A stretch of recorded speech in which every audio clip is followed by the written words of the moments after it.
detenção de pais. Já fazem alguns meses, pessoal, que eu faço vídeos e eu falo, né? O pessoal sempre pergunta, o que acontece o que acontece com os meus filhos se eu for deportado, se eu for preso pela imigração, certo?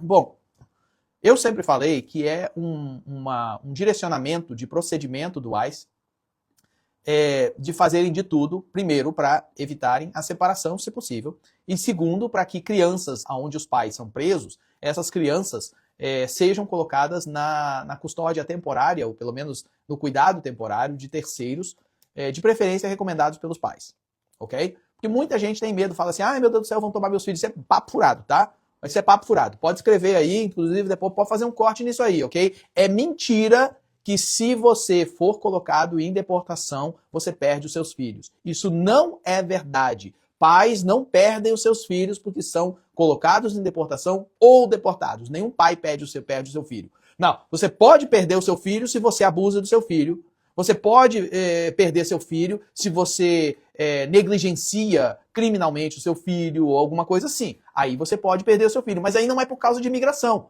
É por causa de ações criminais, ações abusivas, ações que são detrimentes ao bem-estar da criança, certo? Do menor de idade. Não tem nada a ver com imigração, certo? O que acontece, já aconteceu, né, uma outra vez, entendeu? É de repente, o ICE ir prender pais, chegam lá e constatam que haviam situações abusivas ou criminalmente negligentes dos pais, certo? Consequentemente, eles removem a custódia dos pais. E aí, mas isso não é nem o ICE que procede nisso. Isso é passado para o Departamento de Famílias do Estado, onde estão essas crianças, e aí o Departamento de Famílias vai seguir o seu procedimento normal, que acontece o tempo todo em relação a pais que abusam, negligenciam ou até abandonam os seus filhos, ok? Isso eu posso falar para vocês de cadeira, né, de tipo assim, cadeira registrada, como é que é? Cadeira numerada, certo? Eu posso falar de cadeira numerada para vocês, porque acontece que, inclusive, a minha esposa, ela é uma especialista nessa área, que trabalha há quase 10 anos para o estado de Massachusetts em relação à proteção de crianças, né? Já trabalhou na área de remoção, agora trabalha na área de adoções e tudo mais. Então, ela está envolvida com isso aí, estudou para isso, fez mestrado para isso, entendeu? Ela está envolvida com essas situações e tem autoconhecimento e passa muito desse conhecimento para mim em relação à remoção de crianças dos pais, né? E a remoção de crianças dos pais, assim como a reunificação de crianças com os pais ou adoção, elas não têm nada a ver com imigração. Absolutamente nada. Entendeu? Quer dizer, um pai ou uma mãe, eles podem perder a custódia de suas crianças por abuso, ou negligência, ou abandono, simplesmente porque isso está acontecendo com essas crianças dentro do estado de Massachusetts, por exemplo, o DCF é de Massachusetts, mas todos os estados têm isso aí, entendeu? E podem perder essas crianças sendo legais ou ilegais, sendo cidadão americano ou não. Do mesmo jeito que podem recuperar essas crianças após ser removido, o Estado sempre dá oportunidades e ajuda com programas e tudo mais para que essas pessoas possam se reabilitar, às vezes é por causa de um vício de droga, alguma situação na casa, o que seja, entendeu? Possam se reabilitar e possa haver uma reunificação. O interesse do Estado sempre é reunificar os pais com as crianças. Em caso de um pai ou uma mãe que é detido, o que acontece? Sempre foi parte do trabalho do ICE, principalmente quando estão detendo mulheres, né? Sempre foi parte do trabalho do ICE tentar identificar se tem crianças menores que dependem dessa pessoa.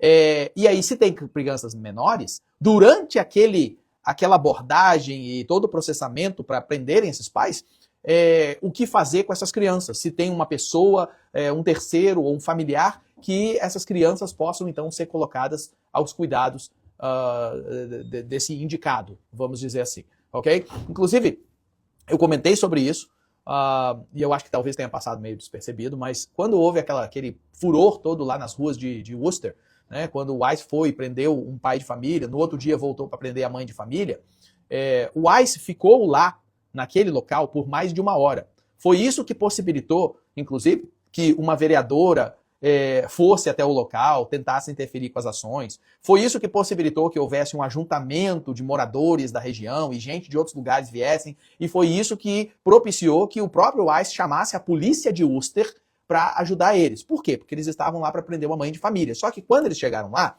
eles determinaram que essa mulher ela tinha menores de idade em casa. Então, eles inquiriram dela, né?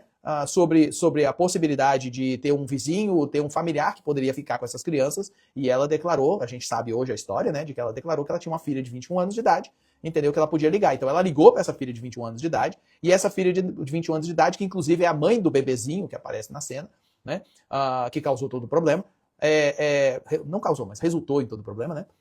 Essa moça de 21 anos de idade, então, eles esperaram quase uma hora para ela chegar. Não se sabe onde ela estava, vive, transporte, qualquer situação, mas eles esperaram uma hora para ela chegar. O ICE estava lá. Eles não levaram essa mulher detida, eles esperaram chegar essa moça de 21 anos de idade para ficar com essas duas crianças menores de idade.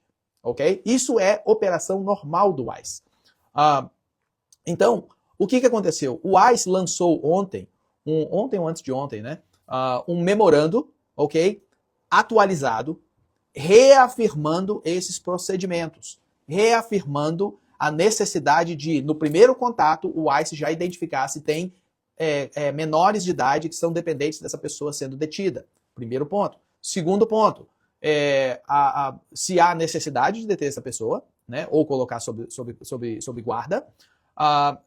Outra coisa, determinar se tem uma outra pessoa, um familiar ou uma pessoa de confiança que esse pai ou essa mãe que está sendo detida possa recomendar para ficar temporariamente com a custódia, a guarda, o cuidado dessas crianças, certo? Então, isso, na realidade, eles esclareceram algo que já existia já há mais de 30 anos, mas que todos os governos acabam vindo e reenfatizando.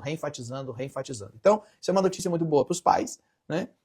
Porque reafirma que nada em relação a essa situação mudou nas operações do ICE, né? Vai trazer um pouquinho de tranquilidade para nós pais. Não, caso alguém é detido e tem criança menor e deixa a criança menor, não, vou deixar com meu vizinho, que seja, papapá, entendeu? Aí existem trâmites legais depois, né, para você poder, se você não for solto e você for deportado dos Estados Unidos, existem trâmites legais que você pode percorrer para essas crianças serem reunificadas com você, mesmo após você ser deportado.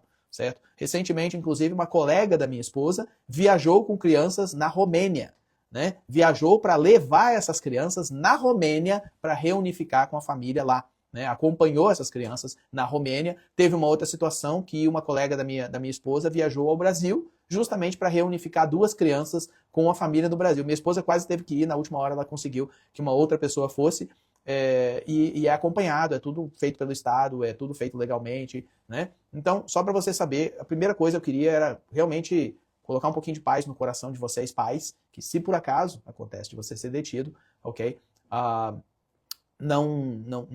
Você não deve perder seus filhos porque está sendo deportado ou por causa de uma situação imigratória. Você pode perder seus filhos por causa de uma situação criminal, situação de negligência extrema ou situação de abuso, tá bom?